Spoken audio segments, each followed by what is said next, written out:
Знамињата на Европската Унија од синоќа се на половина копје пред сите европски институции по грозоморниот терористички напад врз канцелариите на францускиот неделник Шарли Ебдо во Париз, во кој загинаа 12 лица, меѓу нив 10 новинари.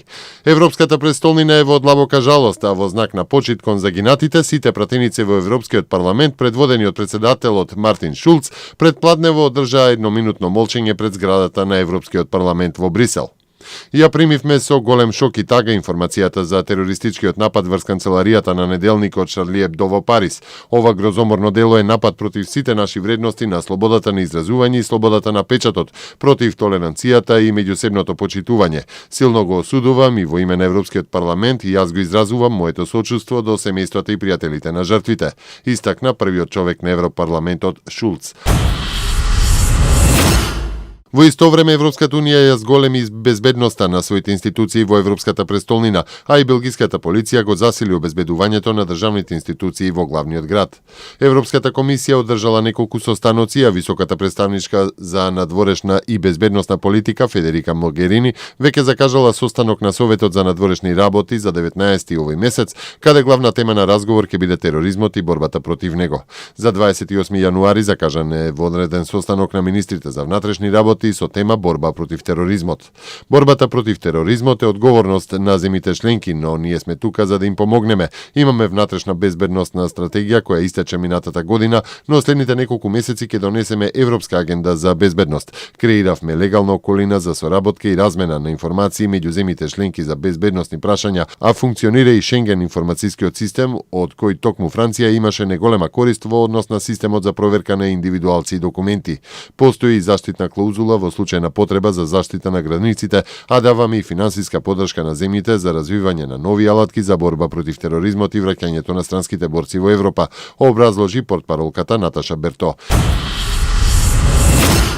Последните информации на Европол покажале дека меѓу 12.000 странски борци во рамки на така наречената Исламска држава, 2.500 се од Европа.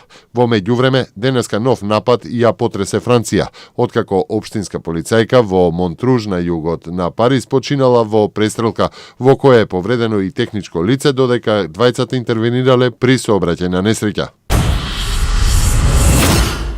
Напади врз неколку муслимански култни места во 3 француски града се извршени од синоќа по нападот врз неделникот Шарли Ебдо во Париз. 3 гранати се фрлени врз џамија во градот Ман во западна Франција. 2 пати било пукано врз муслиманска молитвена сала во Порт-Ла-Нувел во јужна Франција, додека експлозија ја одекна пред арапски ресторан во близина на џамија во Лион, во источниот дел на земјата. Францускиот министер за внатрешни работи Казенев ги повика медиумите да покажат воздржаност по вчерашниот крвав напад во Париз, посочувајќи дека некои од објавените информации во медиумите биле неточни.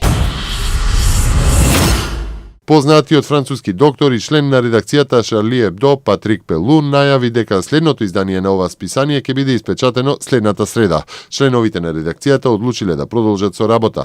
Немаме право да се откажеме, нагласил Пелун, додавајќи дека поради состанок тој не бил присуден во редакцијата во моментот на нападот. Според него, тоа ќе биде конечна потврда дека глубоста нема да победи.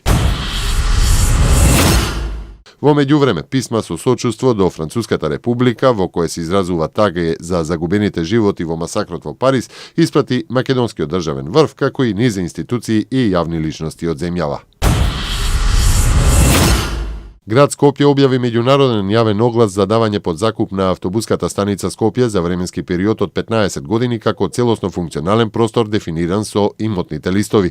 Од град Скопје потсетуваат дека годинава се навршуваат 15 години откако градот ја издаде под концесија автобуската станица Скопје. Давањето под закуп ќе се изврши по пат на усно јавно наддавање што ќе се одржи во салата на Совет на град Скопје на 30 март годинава, а постапката ќе ја спроведе комисија.